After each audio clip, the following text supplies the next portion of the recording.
I'm going to go ahead and solve number 2. We have the square root of n minus 7 equals 9. We add 7 to both sides. So you have the square root of n equals 16. You're going to square both sides, so n equals 16 squared, which will be 256. Once again, if you want to check, all you'd have to do is substitute. So the square root of 256 is 16 minus 7 is 9. Number 4, we have 3 square root of x minus 2 is equal to 13. We have 2 to both sides, so we have 3 square root of x equals 15. And you notice we have a 3 right next to the radical. So you're going to divide by 3. So we have the square root of x equals 5. So what you're going to have to do is you've isolated the square root.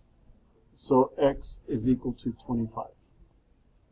And if you want to check, all you'd have to do is substitute it for x equals 25. 3 times the square root of 25 is 15, minus 2 is 13. So we have the square root of b plus 4 equals 14. Subtract 4 from both sides, so you have square root of b equals 10. You're going to square the left side, square the right side, so b is equal to 100. And if you want to check, you just have to substitute for b for 100. So you have square root of 100 is 10 plus 4 is 40. We have 4 equals 2 times the square root of x minus 1. And we have plus 8. So we have to first subtract 8 from both sides.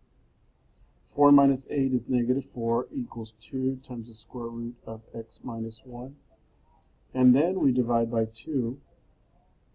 So negative 4 divided by 2 gives you negative 2 is equal to the square root of x minus 1. So we square the right side, we square the left side. So you have 4 is equal to x minus 1. You add 1, so you have x equals. Okay, I'm going to solve number 10 by using the graphing calculator. So second control, and I have 1.3. And then we have the square root. Oh, let me erase that. We have 1.3. It's actually on the outside of the radical. I made a mistake. 1.3. Second control is the square root of x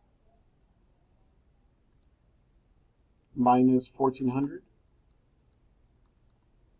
And I'm going to go ahead and graph it just so you can see what I have to deal with. Now, I told you in class that you want to adjust the window. How do you adjust the window? You go to Window, you go to Window Settings, and I would leave x at negative 10. If you're looking at 1400, I would probably go to 10,000, just kind of extend the x-axis to 10,000. Auto scaling, I would say your y-min, I'm going to say negative 20. Y-max, I would say 400. And then type OK. You notice there's your graph. You can adjust the window any way you want. Now, I'm going to go ahead and graph the other equation, which I'm going to go to Tab. And I'm going to say negative 4.3, enter. Now, to find the intersection of both of these, you're going to go to Menu, Analyze Graph, and then find the intersection. You're going to have a vertical line. So you want to shift, or you want to go all the way to the left of the screen, and then right, and then you have an error. It's saying there is no intersection, so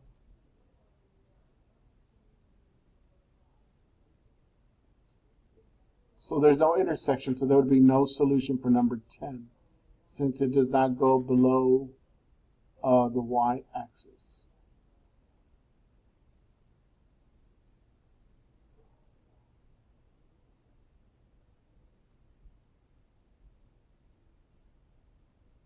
For number 10, there's no solution. Let's go ahead and do the second, number 12.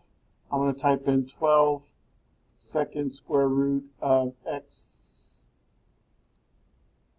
minus 1,570. Enter. You notice you don't have it here, so you're going to go to your menu.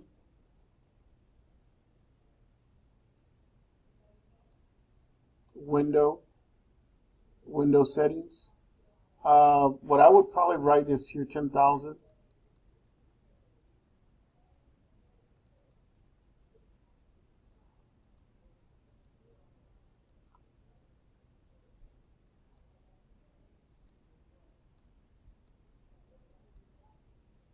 Y max.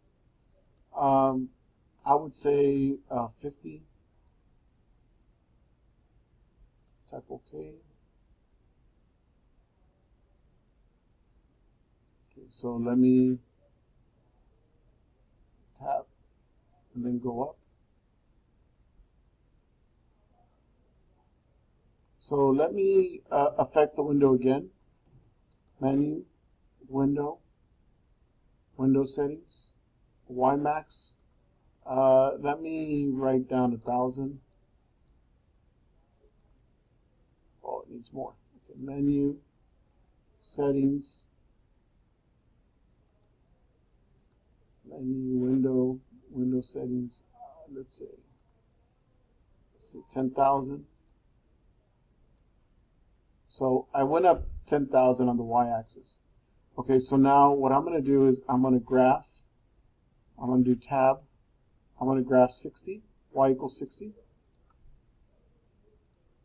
And I'm going to find the intersection. So I have menu, analyze graph, and you want to find the intersection, the lower bound on this side, upper bound. And you notice that the intersection is 1,595 and 60. So that would be the answer to this equation. X has to be 1,595 and when it's 60. Okay?